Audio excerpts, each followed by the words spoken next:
आप मुझे अपना 1 साल दीजिए आईएएस बनने के लिए प्रयास करने में। मैं 5 दिन से लगातार आपके साथ हूं और कह रहा हूं कि आप अपने ज़िंदगी के 1 बरस मुझे दे दीजिए। 1 बरस में हो सकता है कि आप आईएएस न बने, लेकिन 1 बरस में आप वो ऊंचाई हासिल करेंगे जिसके बल पर आप बहुत कुछ हासिल करने की क्षमता हासिल कर लेंगे। आलोक सिंह के साथ आपका 1 साल। हमने कहा था कि जीएस के मुख्य परीक्षा में जीएस के चारों प्रश्न पत्रों की तैयारी में सबसे पहले प्रथम प्रश्न पत्र और चौथा प्रश्न पत्र तैयार करना है। प्रथम प्रश्न पत्र में इतिहास, भूगोल, सामाजिक समस्याएं, चतुर्थ प्रश्न पत्र में एथिक्स, नीति शास्त्र, सत्यनिष्ठा, अभिरुचि वगैरह है। प्रथम प्रश्न पत्र में शुरू कर चुका हूं, जिसके अंतर्गत मैंने भूगोल का दूसरा लेक्चर आज ले रहा हूं। एथिक्स के अध्यापक मुझे बुलाने पड़ेंगे। मैंने दिल्ली से बात की है। दिल्ली के एक प्रसिद्ध अध्यापक हैं जो कि आपके चैनल पर यहां पर आकर एथिक्स आपको पढ़ाएंगे। इसलिए आपको परेशान नहीं होना है, बहुत ज़्यादा टेंशन नहीं लेना है। जितना पढ़ाया जा रहा है, अभी एक ही क्लास डेली चल रही है, आप एक क्लास मुझसे डेली लेते रहिए। जैसे ही एथिक्स के टीचर आएंगे, आपका पहला और चौथा प्रश्न पत्र साथ साथ तैयार होगा। ठीक है। मैंने कल कहा था कि ऐसी कोई विषय वस्तु नहीं है जो इंसान की समझ में ना आए। हिम्मत नहीं हारना चाहिए। आप धीरे धीरे मेरे साथ चलते रहिए, सब समझ में आ जाएगा। भूगोल में जो दूसरा टॉपिक है पृथ्वी की आंतरिक संरचना के बाद, वो है वेगनर, अल्फ्रेड वेगनर का महाद्वीपीय विस्थापन सिद्धांत। यानी महाद्वीपीय विस्थापन सिद्धांत कोई ये भूआकृतिक विज्ञान का सिद्धांत है ना। महाद्वीपों का विस्थापन हुआ है, इसे हम कहते हैं महाद्वीपीय विस्थापन सिद्धांत। भूआकृतिक विज्ञान का सिद्धांत है। लेकिन अल्फ्रेड वेगनर कोई भूआकृतिक विज्ञानी नहीं थे और नहीं कोई भूगर्भ शास्त्री थे। अल्फ्रेड वेगनर एक जलवायु शास्त्री थे। तो सवाल पैदा होता है कि एक जलवायु शास्त्री को क्या जरूरत थी ये बताने की कि महाद्वीपों का प्रवाह हुआ है।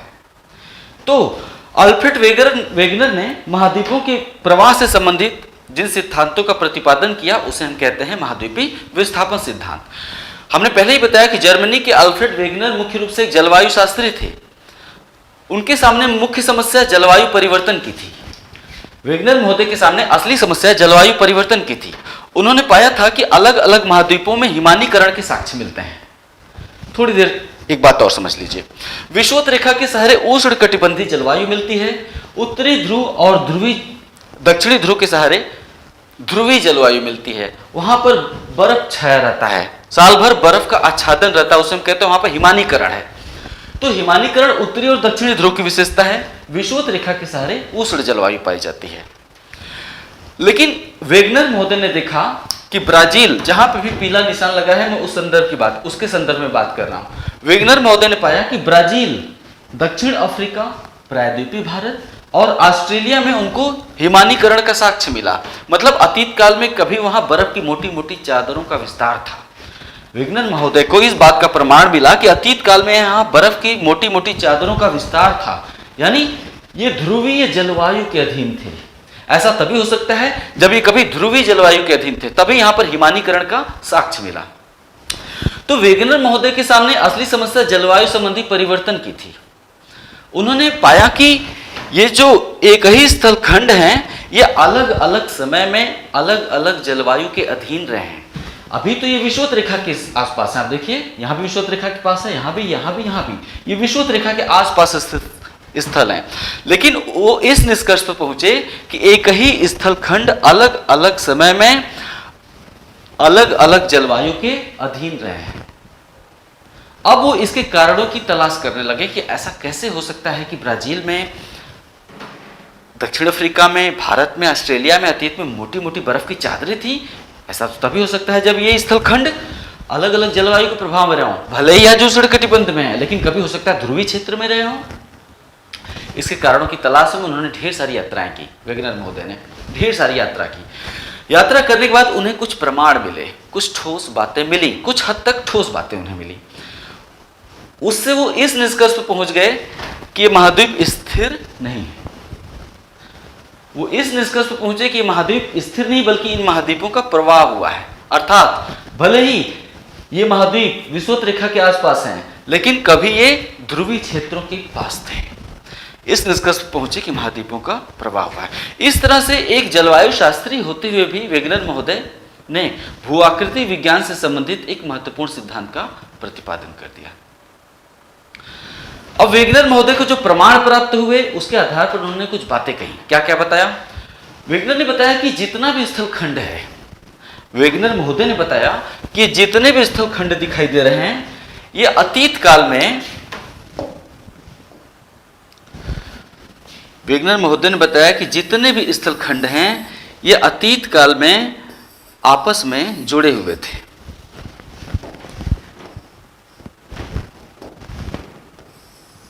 मतलब ये एक स्थलखंड के रूप में थे, अलग अलग नहीं थे, ये सभी आपस में जुड़े हुए थे। ये कब जुड़े हुए थे? उन्होंने कहा कार्बोनिफेरस युग में।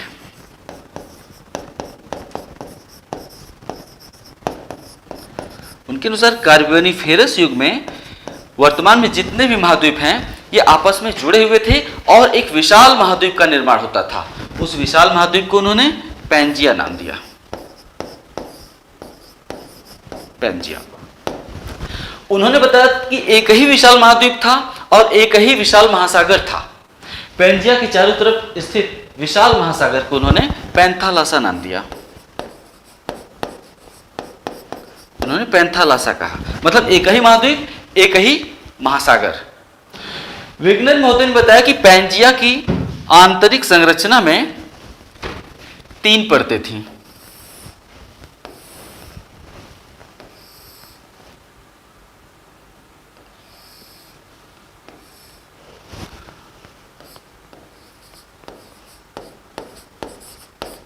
ऊपरी स्तर, मध्यवर्ती स्तर,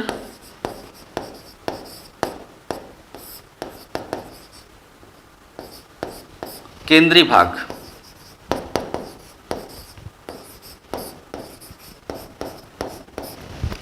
उन्होंने ऊपरी स्तर को सियाल कहा, मध्यवर्ती स्तर को उन्होंने सीमा कहा, जबकि केंद्रीय भाग को उन्होंने निफे कहा। निकल और फेरस से मिलकर बना है। कल मुझसे गलती हो गई थी, मैंने निकल को सिलिका बोल दिया था। तो केंद्रीय भाग को उन्होंने निफिल कहा क्योंकि ये निकल और फेरस से मिलकर बना है। उन्होंने बताया कि जो सियाल है उसका घनत्व तो काफी कम है और सीमा का घनत्व तो अपेक्षाकृत ज्यादा था। उन्होंने बताया कि पैंजिया के आंतरिक संरचना में 3 परतें थी, सियाल, सीमा, निफे। बताया कि सियाल का घनत्व तो अधिक कम था और सीमा का घनत्व तो ज्यादा था। इसके चलते सियाल बिना रुकावट की सीमा पर तैर रहा था। कैसे तैर रहा था? पृथ्वी गोल थी और उसके चारों तरफ ऐसे ऐसे, समझ रहे हैं ना? पृथ्वी गोल है तो उसके चारों तरफ ऐसे ऐसे, मतलब अगर सियाल सीमा पर तैरेगा तो ऐसे ऐसे तैरेगा। बात समझ रहे हैं ना? अब ये तैरने की दर इतनी तेज नहीं होती जितना मैं बता रहा हूं। प्रतिवर्ष 1 या 2 सेंटीमीटर, कितना? 1 साल में 1 या 2 सेंटीमीटर खिसकना कहते हैं।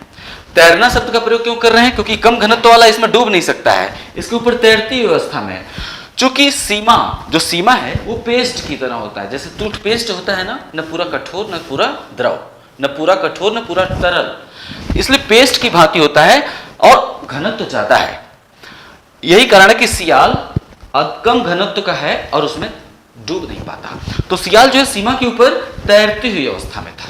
यानी अल्फ्रेड महोदय ने बताया कि सियाल बिना किसी रुकावट की सीमा पर तैर रहा था। वेगनर महोदय ने इसके बाद कहा कि पैंजिया का उत्तरी भाग लारेशिया और दक्षिणी भाग गोंडवाना लैंड, यानी आज जो लारेशिया है, उत्तरी अमेरिका, यूरोप, एशिया।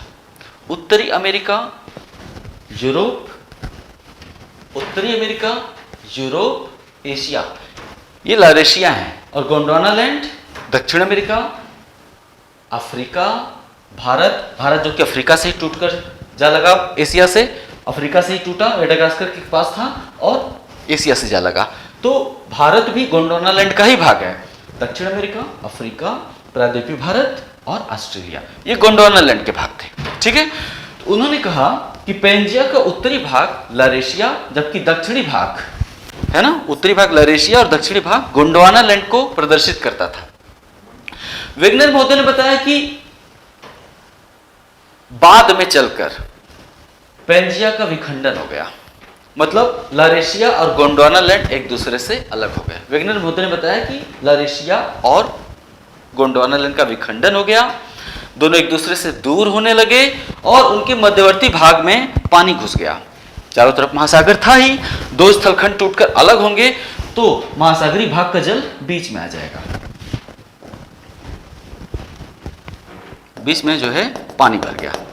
ये दोनों टूटकर अलग हो गए, लर्सिया गोंडवानालैंड एक दूसरे से टूटकर अलग हुए और बीच के भाग में टेथिस सागर का विस्तार हो गया। बीच में क्या बन गया? टेथिस सागर। टेथिस सागर का विस्तार हो गया। वैज्ञानिक महोदय ने बताया कि पैंजिया के विखंडन के बाद उसमें दो दिशाओं में प्रवाह प्रारंभ हुआ। पैंजिया के विखंडन के बाद उसमें दो दिशाओं में प्रवाह प्रारंभ हुआ। पहला उत्तर की ओर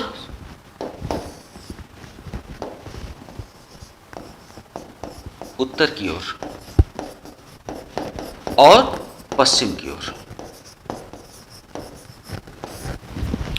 विज्ञान में महोदय ने बताया कि पैंजिया के विखंडन के बाद उसमें दो दिशाओं में प्रवाह प्रारंभ हुआ, उत्तर की ओर या पश्चिम की ओर। ये दोनों प्रवाह साथ साथ हुए। ऐसा नहीं कि एक महाद्वीप उत्तर की ओर प्रवाहित हुआ और दूसरा महाद्वीप पश्चिम की तरफ।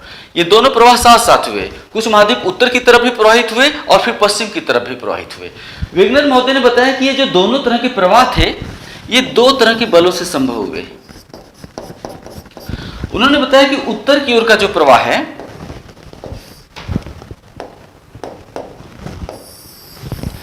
विज्ञान महोदय ने बताया कि उत्तर की ओर का प्रवाह जो गुरुत्व बल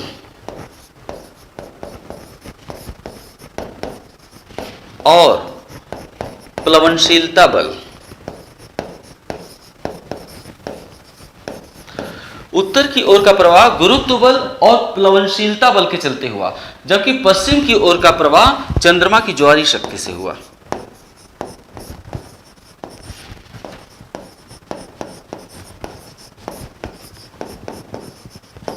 वेगनर महोदय ने बताया कि पैंजिया के विखंडन के बाद दो दिशाओं में प्रवाह हुआ, उत्तर की ओर पश्चिम की ओर।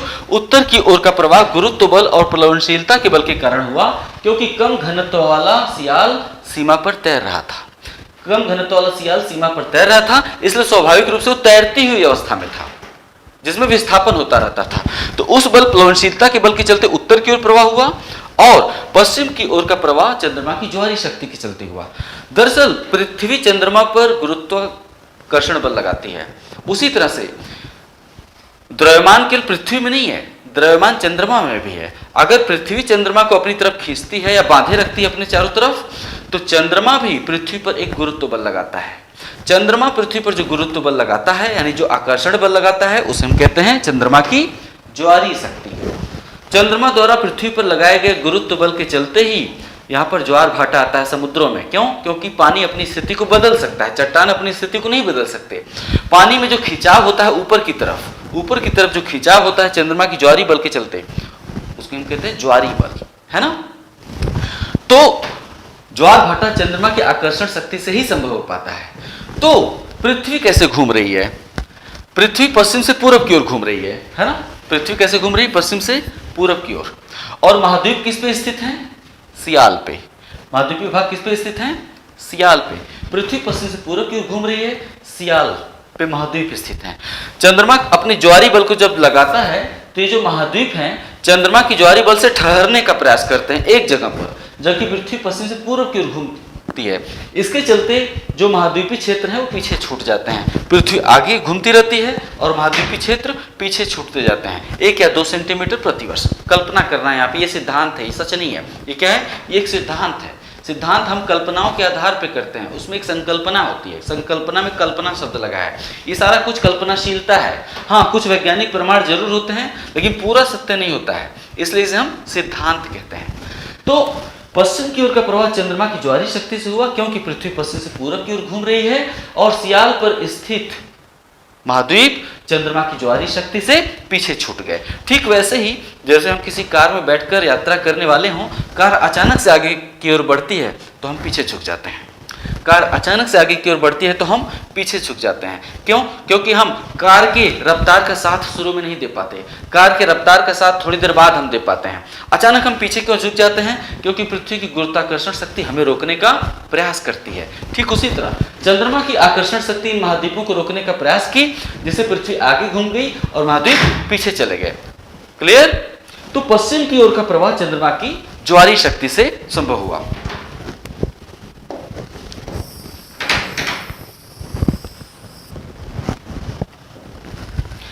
विग्नरी महोदय ने बताया कि सबसे पहले उत्तरी भाग का प्रवाह उत्तर की ओर हुआ, लारेशिया का प्रवाह।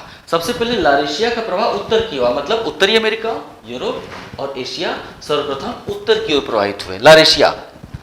वेगनर महोदय ने बताया कि जुरैसिक युग में गोंडवाना लैंड का विखंडन हो गया। जुरैसिक युग में गोंडवाना लैंड का भी विखंडन हो गया, जिस कारण अमेरिका, मेडागास्कर, प्रायद्वीपीय भारत और ऑस्ट्रेलिया, दक्षिण अमेरिका, मेडागास्कर, प्रायद्वीपीय भारत और ऑस्ट्रेलिया गोंडवाना लैंड से टूटकर अलग हो गए। जुरैसिक युग में गोंडवाना लैंड एक बड़ा खंड होता था, उसका विखंडन हुआ, जिससे दक्षिण अफ्रीका, दक्षिण अमेरिका, मेडागास्कर, भारत और ऑस्ट्रेलिया गोंडवाना लैंड से टूटकर अलग हो गए और गोंडवाना लैंड का अवशेष भाग अफ्रीका बना। ये गोंडवाना लैंड का सबसे बड़ा भाग है। क्लियर? वेगनर महोदय ने बताया कि दोनों अमेरिकन महाद्वीप पश्चिम की ओर प्रवाहित हुए। बाद में जो दोनों अमेरिकन महाद्वीप थे, उत्तरी अमेरिका और दक्षिण अमेरिका, चंद्रमा की ज्वारीय शक्ति से पश्चिम की ओर प्रवाहित हुए। किससे? टूटकर। उत्तरी अमेरिका महाद्वीप लारेशिया से टूट गया, दक्षिण अमेरिका महाद्वीप गोंडवाना लैंड से टूट गया और ये दोनों उत्तरी अमेरिका और दक्षिण अमेरिका पश्चिम की ओर प्रवाहित हुए, जिससे आंध्र महासागर का निर्माण हुआ। यानी शुरू में आंध्र महासागर नहीं था। जब ये दोनों महाद्वीप इस भूखंड से जुड़े हुए थे तो उस समय आंध्र महासागर यानी अटलांटिक महासागर नहीं था। तो इनके पश्चिम में प्रवाहित होने के कारण आंध्र महासागर का निर्माण हुआ। इसी तरह से जब प्रायद्वीपीय भारत अफ्रीका से टूटकर उत्तर की ओर प्रवाहित हुआ, इसी प्रकार जब प्रायद्वीपीय भारत अफ्रीका से टूटकर उत्तर पूर्व की ओर प्रवाहित हुआ तो हिंद महासागर का निर्माण हुआ। आप कहेंगे भारत तो इतना ही बड़ा है। नहीं, भारत इतना बड़ा नहीं है। प्रायद्वीपीय भारत का अधिकतम हिस्सा तिब्बत के नीचे घुसा हुआ है।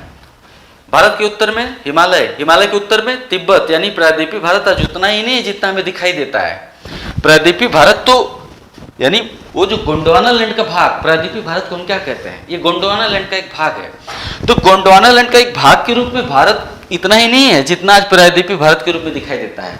इसका उत्तर का हिस्सा हिमालय के नीचे, तिब्बत के नीचे घुस गया है। यानी गोंडवाना लैंड के भाग के रूप में भारत एक बड़ा भूभाग हुआ करता था, लेकिन चूंकि वो हिमालय के नीचे, तिब्बत के नीचे प्रवेश कर गया, इसलिए भारत का जो भूभाग है ये छोटा है। लेकिन जब ये टूटकर अलग हुआ था तो ये भूभाग काफी बड़ा हुआ करता था। तो प्रायद्वीपीय भारत जब टूटकर उत्तर की ओर प्रवाहित हुआ तो हिंद महासागर का निर्माण हो गया। आप देख रहे हैं कि महाद्वीपों का अतिक्रमण चारों दिशाओं में हो गया। पहले क्या था? पहले एक महाद्वीप एक महासागर, एक महाद्वीप एक महासागर। टूटने के क्रम में जब कई महाद्वीप बन गए तो महाद्वीपों का अतिक्रमण कई दिशाओं में हो गया। स्वाभाविक रूप से पैंथालासा बहुत संकुचित हो गया। महाद्वीपों के चारों दिशाओं में अतिक्रमण के चलते पैंथालासा काफी संकुचित हो गया और उसका अवशेष भाग क्या बना? Pacific ocean.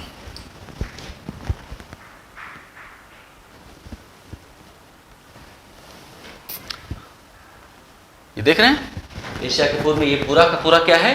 Pacific ocean. आप कहेंगे पैसिफिक ओशन कहाँ तक है? अरे पैसिफिक ओशन कहीं तक नहीं है। इसके जब आप पूर्व में जाएंगे तो फिर वही सब कहानी शुरू हो जाएगी। बात समझ रहे हैं ना? क्या? उत्तरी अमेरिका, पैसिफिक ओशन के पूर्व में उत्तरी अमेरिका है और इसके दक्षिण में क्या है? दक्षिण अमेरिका है ना, उत्तरी अमेरिका, दक्षिण अमेरिका। तो चूंकि पृथ्वी गोल है तो एक स्थान से आप चलते हैं तो दोबारा उसी स्थान पे पहुंच जाएंगे, है ना। एक स्थान से चलना शुरू करेंगे उसी स्थान पे। तो एशिया के पूर्व में पैसिफिक ओशन, पैसिफिक ओशन के पूर्व में उत्तरी अमेरिका और दक्षिण अमेरिका।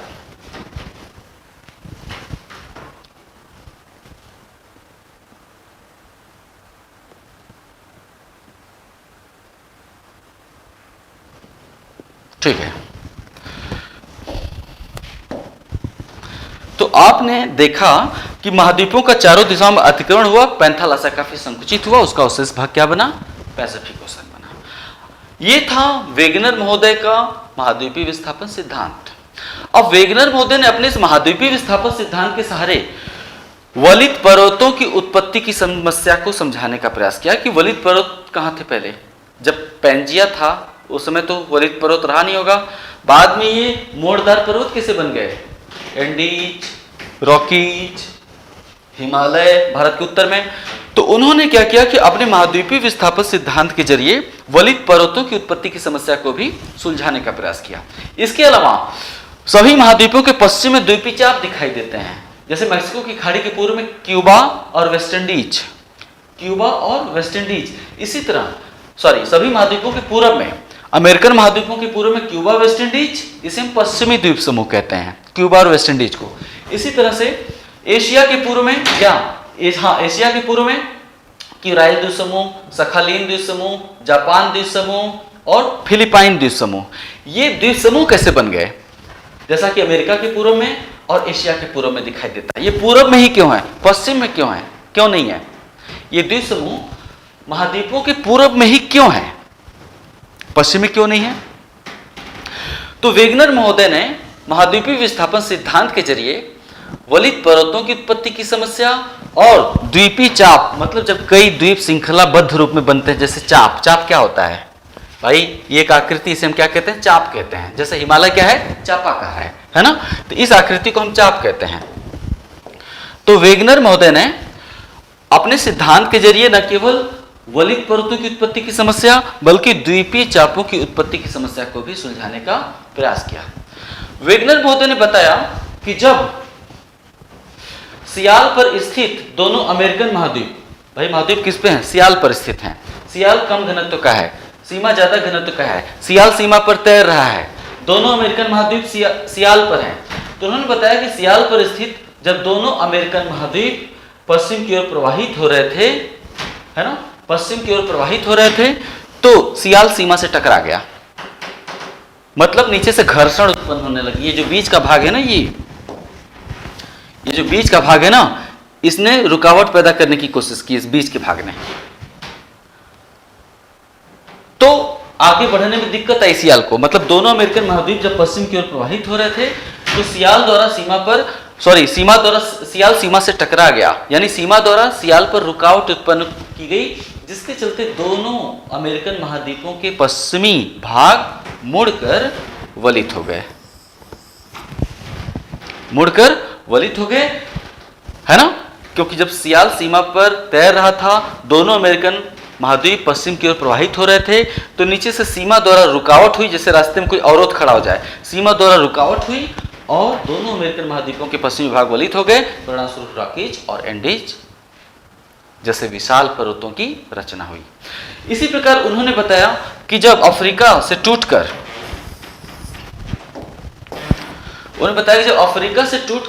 प्रायद्वीपीय भारत उत्तर की ओर प्रवाहित हो रहा था, तो लारेशिया और गोंडवाना लैंड के बीच में कौन सा सागर का निर्माण हो गया था? जब लारेशिया और गोंडवाना लैंड एक दूसरे से अलग हुए तो बीच में टेथिस सागर बन गया था। क्लियर है ना?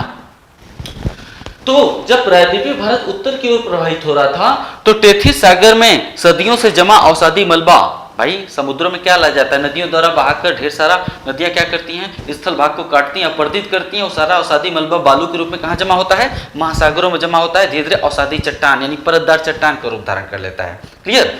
तो उन्होंने बताया जब प्रायद्वीपीय भारत उत्तर की ओर प्रवाहित हो रहा था तो प्रायद्वीपीय भारत और लारेशिया के यानी एशिया के मध्य में स्थित टेथिस सागर में जमा अवसादी मलबा मुड़कर वलित हो गया और हिमालय जैसे विशाल वलित पर्वत की उत्पत्ति हो गई। इस तरह से महाद्वीपीय विस्थापन सिद्धांत के जरिए वेगनर महोदय ने वलित पर्वतों की उत्पत्ति की समस्या को भी सुलझाने का प्रयास किया है कि कैसे उत्पत्ति हो गई आखिर। ठीक है। इसी तरह उन्होंने द्वीपीय चापों की उत्पत्ति की समस्या को भी समझाने का प्रयास किया। कैसे? उन्होंने बताया कि जब दोनों अमेरिकन महाद्वीप उन्होंने बताया कि जब एशिया चंद्रमा की ज्वारी शक्ति के चलते, भाई पृथ्वी पश्चिम से पूरब की ओर घूमती है, पश्चिम से पूरब की ओर। उन्होंने बताया कि जब चंद्रमा की ज्वारी शक्ति से एशिया महाद्वीप पश्चिम की ओर प्रवाहित हो रहा था तो उसका कुछ स्थलखंड इस महाद्वीपीय प्रवाह का साथ नहीं दे पाया। ठीक वैसे ही जैसे माँ बाप तेज चलते हैं, बच्चे पीछे छूट जाते हैं। मेले या बाजार में माँ बाप तेज चलते हैं, हाथ पकड़े रहते हैं, लेकिन कभी कभी पीछे छूट जाते हैं। तो जब एशिया महाद्वीप पश्चिम की ओर प्रवाहित हो रहा था तो उसका कुछ भाग इस महाद्वीपीय प्रवाह का साथ नहीं दे पाया, जिसके परिणाम स्वरूप क्यूराइल, सखालीन, जापान और फिलिपाइन द्वीपसमूह की रचना होती है। क्लियर? उन्होंने बताया कि इसी प्रकार दोनों अमेरिकन महाद्वीपों के पश्चिम की ओर प्रवाहित होने के क्रम में कुछ भाग पीछे छूट गया और क्यूबा और वेस्ट इंडीज जैसे द्वीप समूहों की रचना हुई। समझ गए कि वेगनर महोदय के अनुसार किस तरह से वलित पर्वतों और द्वीपीय चापों की उत्पत्ति हुई। ये वेगनर महोदय का दृष्टिकोण था। हमने कहा सिद्धांत कभी सच नहीं होता है, ये कल्पनाशीलता होती है। ये वेगनर महोदय का दृष्टिकोण था महाद्वीपीय विस्थापन सिद्धांत के अंतर्गत। अब सिद्धांत के पक्ष में प्रमाण, वेगनर महोदय ने इतनी बड़ी बड़ी बातें कह डाली थी। हुआ क्या कि वो एक जलवायु शास्त्री थे। एक जलवायु शास्त्री महाद्वीपों का प्रवाह बता रहा है, तो उस समय तमाम भूगर्भ शास्त्री थे जो खुद भी काम कर रहे थे पृथ्वी के ऊपर, महाद्वीपों के ऊपर, महासागरों के ऊपर। जब वेगनर महोदय ने एक जलवायु शास्त्री होते हुए भूगर्भ विज्ञान का इतना बड़ा सिद्धांत दे डाला, तो प्रमाण तो देना पड़ता है कि भैया आप ये बात कर रहे हो, साक्ष्य क्या है ना। तो वेगनर महोदय जुट गए प्रमाण जुटाने में, प्रमाण जुटाने लगे, यात्राएं की, प्रमाण जुटाए, ढेर सारे प्रमाण ले आए कि देखिए ऐसे मैं बता रहा हूं, मैं झूठ नहीं बोल रहा, मैं सही कह रहा हूं। कैसे? सिद्धांत के पक्ष में प्रमाण।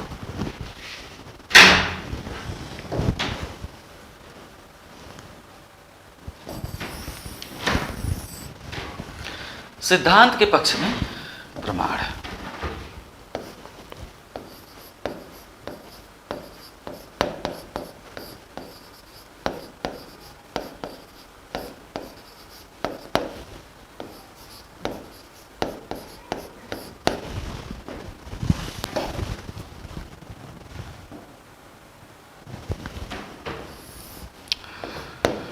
तो चूंकि महाद्वीपों का प्रवाह हुआ है, इसे प्रमाणित करने के लिए वेगनर महोदय ने कई तरह के साक्ष्य जुटाए।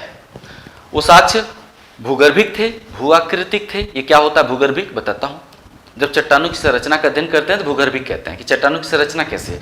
तो महाद्वीपों का प्रवाह हुआ है, विस्थापन हुआ है, इसे प्रमाणित करने के लिए वेगनर महोदय ने कई साक्ष्य जुटाए। जैसे कुछ भूगर्भिक साक्ष्य जुटाए, कुछ भूआकृतिक, कुछ जैविक साक्ष्य जुटाए, है ना, और कुछ जलवायुविक, जैसे जलवायु में परिवर्तन। तो उन्होंने कुछ भूआकृतिक, भूगर्भिक, जलवायुविक और जैविक साक्ष्य जुटाए। सबसे पहले क्रम में उन्होंने बताया, सबसे पहले उन्होंने बताया कि वर्तमान में सभी महाद्वीपों को जोड़कर पेंजिया का रूप दिया जा सकता है। यदि सभी महाद्वीपों को आपस में जोड़ जाए तो पेंजिया बन जाएगा।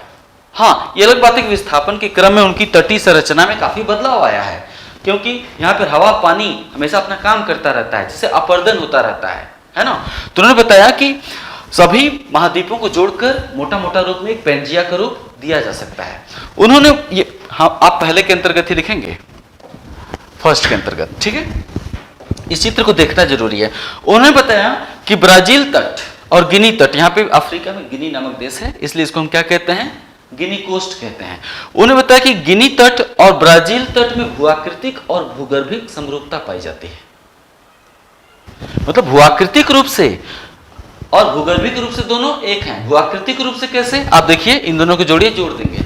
उन्होंने बताया कि दक्षिण अमेरिका और अफ्रीका महाद्वीपों को आपस में ठीक उसी प्रकार जोड़ा जा सकता है, यानी ब्राजील तट और गिनी तट को आपस में उसी तरह से जोड़ा जा सकता है जिस तरह से एक ही वस्तु को दो टुकड़े करके फिर से हम जोड़ सकते हैं। पेन को दो टुकड़े करके फिर से जोड़ा जा सकता है। तो उन्होंने बताया कि गिनी तट ब्राजील तट में भूगर्भिक और भू आकृतिक समरूपता है। ब्राजील तट और गिनी तट को ठीक उसी प्रकार से जोड़ा जा सकता है जैसे एक ही वस्तु के दो टुकड़े करके उन्हें फिर से आपस में जोड़ दो। इतना ही नहीं, उन्होंने भूगर्भिक प्रमाण भी जुटाए। उन्होंने बताया कि दोनों तटों में भूगर्भिक समरूपता पाई जाती है। उन्हें भूगर्भिक प्रमाणों के आधार पर बताया कि अफ्रीका के पश्चिमी तट के पर्वत क्रमों और ब्राजील तट के पर्वत क्रमों में समरूपता पाई जाती है। उन्होंने बताया कि अफ्रीका के पश्चिमी तट के पर्वत क्रमों और ब्राजील तट के पर्वत क्रमों में भूगर्भिक समरूपता पाई जाती है, यानी पर्वत क्रमों में समानता पाई जाती है। क्यों? क्योंकि दोनों तटों के जो पर्वत हैं उनकी चट्टानी संरचना बिल्कुल एक जैसी है।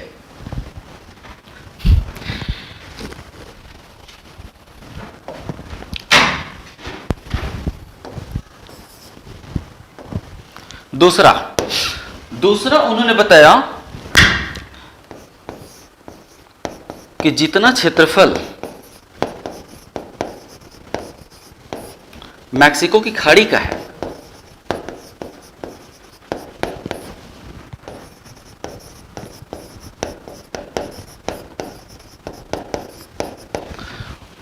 लगभग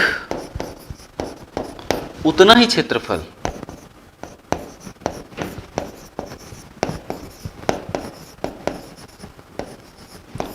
उसके पूर्व में स्थित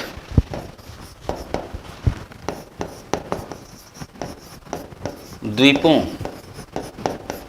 का सम्मिलित रूप से है। भाई देखिए, जैसे ऑफलाइन में बैठ के आप लोग क्लास करते हैं ना, वैसे ही मेरे साथ मेहनत करना पड़ेगा। थोड़ा थोड़ा कभी कभी आपको स्लो लगेगा, लेकिन यकीन मानिए पढ़ाई ऐसे ही होती है। ये नाच गाना तो है नहीं कि 2 मिनट में सब कुछ दिखा लिया जाए, है ना। जैसे आप कोई कोचिंग जाते हैं, 2-2 घंटा 2.5 घंटा टीचर महोदय के सामने बैठते हैं ना, वैसे ही बैठने की आदत डालिए, आप लोग डालना पड़ेगा। तो बताइए, जितना क्षेत्रफल मैक्सिको की खाड़ी का है, लगभग उतना ही क्षेत्रफल खाड़ी के पूर्व में स्थित द्वीपों का सम्मिलित रूप से है। ये भी एक प्रमाण है। ये जो द्वीप है मैक्सिको की खाड़ी है, उसके पूर्व में जो द्वीप हैं, अगर इन सभी द्वीपों को आपस में जोड़ दिया जाए, इवन यहां पे भी तो एक द्वीप है दक्षिण अमेरिका के उत्तर में, है ना, जिसको क्या कहते हैं, त्रिनिदाद एंड टोबैगो। एक इतना बड़ा भूखंड यहां भी है। तो अगर आप इन सभी द्वीपों को आपस में जोड़ दीजिए और मैक्सिको की खाड़ी में इन्हें फिट कर दीजिए, तो मैक्सिको की खाड़ी भर जाएगी। इससे प्रमाणित होता है कि ये द्वीप कभी मैक्सिको की खाड़ी के भाग थे, बाद में टूटकर पीछे छूट गए। जितना क्षेत्रफल मैक्सिको की खाड़ी का है, लगभग उतना ही क्षेत्रफल उसके पूर्व में स्थित द्वीपों का सम्मिलित रूप से है। फिर उन्होंने बताया कि स्कैंडिनेविया मतलब वही Norway, Sweden, Iceland, sorry Norway, Sweden, Finland, ये वाला जो भाग है, इसको स्कैंडिनेविया कहते हैं। तो उन्होंने बताया कि स्कैंडिनेविया के पर्वतक्रम, ये क्या है, ब्रिटिश द्वीपपुंज, यहाँ पे स्कॉटलैंड है ना। उन्होंने बताया कि स्कैंडिनेविया के पर्वतक्रम, उत्तरी स्कॉटलैंड के पर्वतक्रम और कनाडा के लॉरेंस पर्वतक्रमों में समरूपता पाई जाती है। ये भले ही अलग अलग दिखाई दे रहे हैं, स्कैंडिनेविया अलग है, ब्रिटिश द्वीपपुंज अलग है, कनाडा अलग है, लेकिन कभी ये सभी भूखंड आपस में जुड़े हुए थे, यही बताने का प्रयास वेगनर महोदय कर रहे हैं। उन्होंने बताया कि स्कैंडिनेविया, उत्तरी स्कॉटलैंड और कनाडा के लॉरेंस पर्वतक्रमों में काफी समरूपता पाई जाती है, यानी इन पर्वतक्रमों की जो भूगर्भिक संरचना है, चट्टानी संरचना एक जैसी है, यानी कहने का प्रयास कि आपस में कभी ये जुड़े हुए थे। इसी तरह से वेगनर महोदय ने बताया कि साइबेरिया, रूस का जो पूर्वी भाग है, यूराल पर्वत के पूर्व में इसको साइबेरिया कहते हैं। उन्होंने बताया कि साइबेरिया और कनाडा, उन्होंने बताया कि साइबेरिया और कनाडा में कोयले के निक्षेप मिलते हैं। साइबेरिया और कनाडा में कोयले के निक्षेप मिलते हैं। ये दोनों क्षेत्र उत्तरी ध्रुव के पास हैं। जबकि सच क्या है, सच ये है कि कोयले का निर्माण केवल विषुवत रेखीय क्षेत्रों में ही हो सकता है या भूमध्य रेखीय क्षेत्रों में ही हो सकता है, इसके आसपास के क्षेत्रों में ही हो सकता है। आप देख लीजिए, कोयला उत्पादन ज्यादातर जो समृद्ध देश कौन से हैं कोयले में, चीन है, भारत है, ऑस्ट्रेलिया है ना। तो भूमध्य रेखा के, वो अलग बात है कि महाद्वीपों का प्रवाह तो हुआ ही है। तो अगर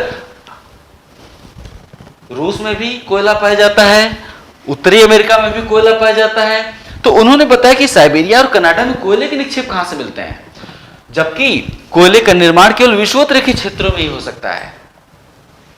तो उन्होंने बताया कि निश्चित रूप से कनाडा और साइबेरिया वाले जो भूभाग हैं, वो कभी विषुवत रेखा के आसपास रहे होंगे, यहीं पर रहे होंगे, तभी वहां पर कोयले का निर्माण हुआ। ये अलग बात है कि बाद में प्रवाहित होकर ये भूखंड उत्तर की तरफ चले गए, क्योंकि कोयले के निर्माण की जो दशा है उसमें काफी गर्मी होनी चाहिए। अगर वहां पर गर्मी कम है तो ध्रुवीय क्षेत्र में कोई भी पेड़ दब जाए, उससे कोयले का निर्माण नहीं हो पाएगा। क्यों? क्योंकि एकदम ठंडा है, तापमान उसमें संचित ही नहीं होगा, ऊर्जा संचित ही नहीं होगी। हाँ, अगला प्रमाण,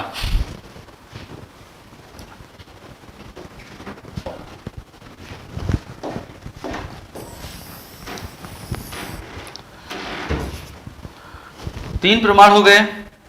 चौथा प्रमाण क्या है? वेगनर महोदय ने बताया कि ब्राजील, दक्षिण अफ्रीका, फॉकलैंड द्वीप, ब्राजील, दक्षिण अफ्रीका, फॉकलैंड द्वीप, प्रायद्वीपीय भारत,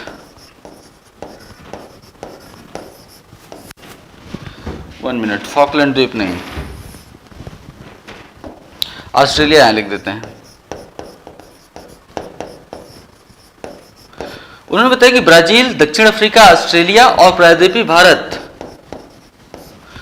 में हिमानीकरण के साक्ष्य मिलते हैं, जबकि वेगनर महोदय ने अगला प्रमाण यह दिया कि ब्राजील, दक्षिण अफ्रीका, भारत और ऑस्ट्रेलिया में अतीत काल के हिमानीकरण के साक्ष्य मिलते हैं, जबकि ये सभी क्षेत्र भूमध्य रेखीय क्षेत्रों में यानी विषुवत रेखा के आसपास क्षेत्रों में है। फिर यहाँ हिमानीकरण का साक्ष्य कैसे है? इसकी व्याख्या में वेगनर महोदय ने बताया कि अतीत काल में ये महाद्वीप आपस में जुड़े हुए थे, और मतलब यहाँ हिमानीकरण तभी हो सकता है जब अतीत काल में ये सभी महाद्वीप आपस में जुड़े हुए रहे हों और दक्षिणी ध्रुव डरबन के पास रहा हो। दक्षिणी ध्रुव कहाँ रहा हो? डरबन के पास। मतलब ये पूरे हिस्से कहाँ रहे होंगे? दक्षिणी ध्रुव के पास रहे होंगे। दक्षिणी ध्रुव डरबन के पास नहीं रहा होगा, बल्कि डरबन दक्षिणी ध्रुव के पास रहा होगा। और ये सभी 1, 2, 3, 4 ये सभी स्थलखंड, ये यहाँ जुड़ा हुआ था, ये यहाँ जुड़ा हुआ था, ये देखिए ये यहाँ जुड़ा हुआ था, ये यहाँ जुड़ा हुआ था और ये भी यहाँ जुड़ा हुआ था। तो फिर से रिपीट कर रहा हूँ, वेगनर महोदय ने बताया कि इन चारों क्षेत्रों में हिमानीकरण के साक्ष्य मिलते हैं, जबकि ये चारों क्षेत्र वर्तमान में विषुवत रेखा के आसपास हैं। ऐसा तभी हो सकता है, यानी यहाँ हिमानीकरण अतीत काल में तभी हुआ होगा जब ये सभी महाद्वीप, ये सभी क्षेत्र, चारों स्थलखंड आपस में जुड़े हुए रहे हों और दक्षिणी ध्रुव डरबन के पास रहा होगा। यानी ये सभी ध्रुवीय क्षेत्रों में थे, इसलिए यहाँ पे हिमानीकरण के साक्ष्य मिलते हैं। बाद में सभी महाद्वीप या तो उत्तर की ओर प्रवाहित हो गए या फिर पश्चिम की ओर प्रवाहित हो गए। समझाने के लिए बता रहा हूं। नेक्स्ट,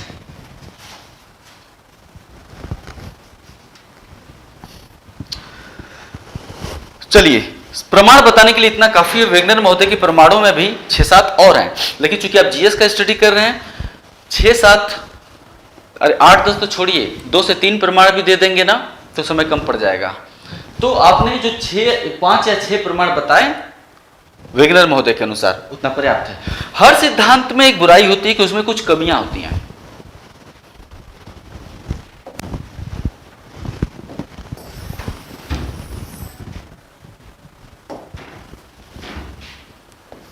महाद्वीपीय विस्थापन सिद्धांत की आलोचना चूंकि वो जलवायु शास्त्री थे, महाद्वीपों के विस्थापन से संबंधित इतना बड़ा बात कहे गए थे, तो जल्दी ही उनके सिद्धांत में, चूंकि उन्होंने अपना सिद्धांत बहुत तेजी से दौड़ भाग के प्रमाण जुटाए थे, बहुत तेजी से सिद्धांत के पक्ष में प्रमाण तो दे दिए थे, लेकिन उस सिद्धांतों में कई समस्याएं थी, उनके प्रमाणों में कई समस्याएं थी। कौन कौन से थे? तो जो दूसरे भूगर्भ शास्त्री लोग थे उनकी आलोचना करने लगे।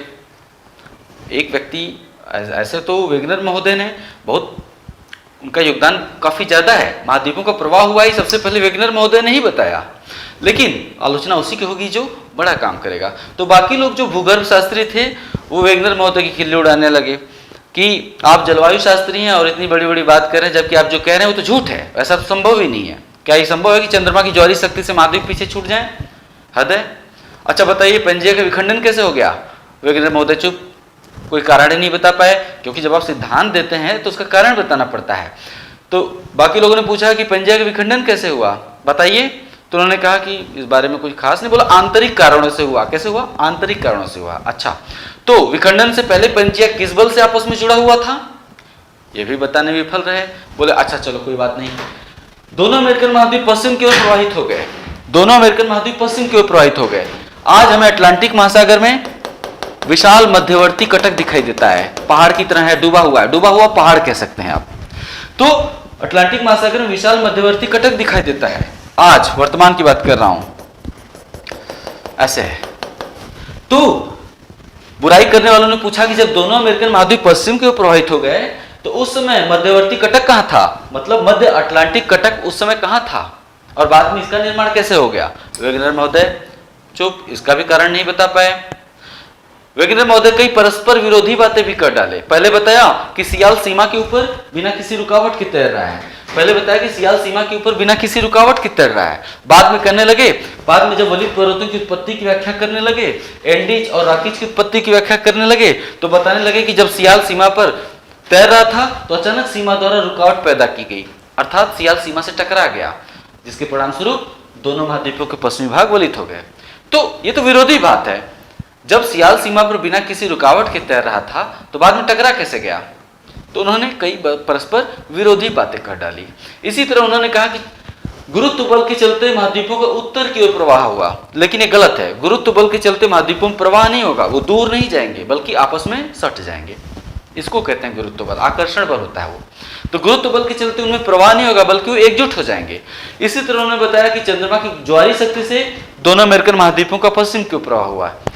यह भी गलत है। ये सच बात है कि चंद्रमा की ज्वारी शक्ति से महाद्वीपों का पश्चिम की ओर प्रवाह तभी हो सकता है, मतलब पश्चिम से पूर्व की ओर घूमती पृथ्वी पर दोनों अमेरिकन महाद्वीपों का पश्चिम की ओर प्रवाह चंद्रमा की ज्वारी शक्ति से तभी हो सकता है जब चंद्रमा की ज्वारी शक्ति वर्तमान से कम 1 करोड़ गुना अधिक हो। 2-4 गुना नहीं, 1 करोड़ गुना अधिक होगा, तब जाके वो पीछे छूटेंगे महाद्वीप। क्लियर? तो उनके सिद्धांत में कई समस्याएं थी। तो जो उनकी सिद्धांत की जो आलोचना है उनका मूल्यांकन पॉइंट बाय पॉइंट कर लिया जाए, उसे आप लिख लीजिएगा। तो वास्तव में कैसे सिद्धांत की आलोचना कैसे करेंगे? पहला पॉइंट शुरुआत करते हैं। वेगनर महोदय एक जलवायु शास्त्री थे, न कि कोई भूगर्भ शास्त्री। एक जलवायु शास्त्री होते हुए भी उन्होंने भूआकृति विज्ञान से संबंधित एक सिद्धांत प्रस्तुत कर दिया था, है ना। यानी अतीत काल में हुए जलवायु परिवर्तन की व्याख्या करने के संदर्भ में उन्होंने सिद्धांत प्रस्तुत किया था। इसके चलते वेगनर महोदय के सिद्धांत में कई त्रुटियां रह गई हैं, कई गलतियां रह गई हैं और उन्होंने कई परस्पर विरोधी बातें भी कर डाली हैं, उल्टी बातें।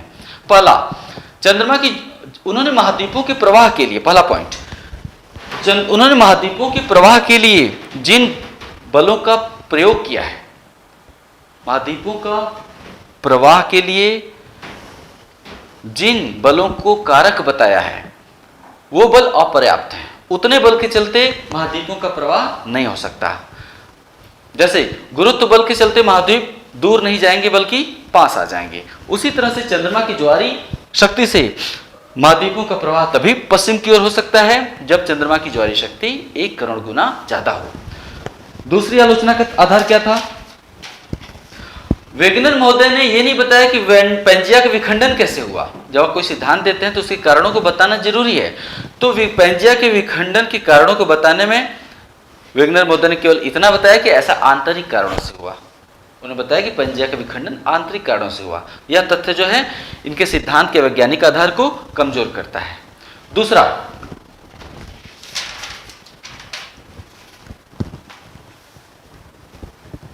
वेगनर महोदय ने बताया कि विखंडन के पश्चात महाद्वीपों का प्रवाह या तो उत्तर की ओर हुआ या पश्चिम की ओर हुआ, लेकिन जो प्रायद्वीपीय भारत है इसका प्रवाह उत्तर पूर्व की ओर हुआ और अभी भी उत्तर पूर्व की ओर प्रवाहित हो रहा है, तभी हिमालय में भूकंप आते हैं। इसी तरह से ऑस्ट्रेलिया भी उत्तर पूर्व की ओर प्रवाहित हुआ, प्रायद्वीपीय भारत भी उत्तर पूर्व की ओर प्रवाहित हुआ। इस संदर्भ में वेगनर महोदय बिल्कुल चुप हैं, उन्होंने इसका कोई कारण नहीं बताया, बोला था कि हुआ होगा। ठीक है, वेगनर महोदय ने कई परस्पर विरोधी बातें भी कर डाली हैं। अपने सिद्धांत को सही ठहराने के चक्कर में उन्होंने कई विरोधी बातें भी कर डाली। शुरू में बताया कि सियाल बिना किसी रुकावट की सीमा पर तैर रहा है, बाद में कहा कि सियाल सीमा से टकरा गया। अब इन दोनों में से कोई एक ही सही हो सकता है, इस बारे में भी वेगनर महोदय बिल्कुल मौन है। वेगनर महोदय ने बताया कि अफ्रीका से टूटकर यानी ब्राजील तट और गिनी तट आपस में जुड़े हुए थे, इसी तरह से उत्तरी अमेरिका यूरोप से जुड़ा हुआ था। तो वेगनर महोदय ने बताया कि जब ये दोनों भूभाग, दोनों अमेरिकन महाद्वीप अफ्रीका और यूरोप से जुड़े हुए थे तो उस समय मध्य अटलांटिक कटक कहाँ था, और जब दोनों अमेरिकन महाद्वीप पश्चिम की ओर प्रवाहित हो गए तो मध्य अटलांटिक कटक की उत्पत्ति कहाँ से हो गई अचानक से। इस बारे में भी वेगनर महोदय ने कोई खास कारण नहीं बताया है। वेगनर महोदय ने यह भी नहीं बताया कि कार्बोनिफेरस युग से पहले पेंजिया किस बल द्वारा आपस में जुड़ा हुआ था, क्यों आपस में जुड़ा हुआ था, उन्होंने ये भी नहीं बताया। यह हो गया वेगनर महोदय का महाद्वीपीय विस्तार सिद्धांत पक्ष में जुटाए गए प्रमाण वेगनर महोदय द्वारा और उनके सिद्धांत में कमियां या आलोचना। हो गया महाद्वीपीय विस्थापन सिद्धांत, आपने इतना पढ़ लिया। मुझे लगता है कि इसे पढ़ने के बाद आप इसको बिना रिपीट किए भी अपनी कॉपी खोलिए, लिख सकते हैं, लेकिन अभी बिना देखे में नहीं लिखना है। आपको डेली मेरा वीडियो देखना है, नोट्स बनाना है, डेली मेरा वीडियो देखना है, नोट्स बनाना है। अभी बहुत तेजुखा नहीं बनना है, देखते रहना है, नोट्स बनाना है। मैं बताया कि वीकेंड में आपको एक सप्ताह का पढ़ाया गया नोट्स देने का भरसक प्रयास करूंगा। वीकेंड में नहीं हो पाया, 10 दिन में होगा, लेकिन होगा जरूर। मैंने आज प्रयास किया कि एनसीईआरटी की पुस्तकें, प्रथम प्रश्न पत्र की, इतिहास की एनसीईआरटी, भूगोल की एनसीईआरटी और सामाजिक समस्याओं की एनसीईआरटी आपको उपलब्ध करा दूं। आज नहीं हो पाया, रविवार होने के चलते मैं अगले 24 से 48 घंटों में आपको पूरी की पूरी एनसीईआरटी की पीडीएफ अवेलेबल करा दूंगा, जिसे आप फोटोस्टेट करा सकते हैं। लेकिन आप बड़े लक्ष्य की ओर उन्मुख हो रहे हैं धीरे धीरे मेरे साथ, तो मैं मानता हूं कि अगर आप में क्षमता है कुछ भी करने की और आप चाहते हैं तो बहुत से काम आपको स्वयं करने पड़ेंगे। मिलते हैं कल। मैं आलोक सिंह, नमस्कार।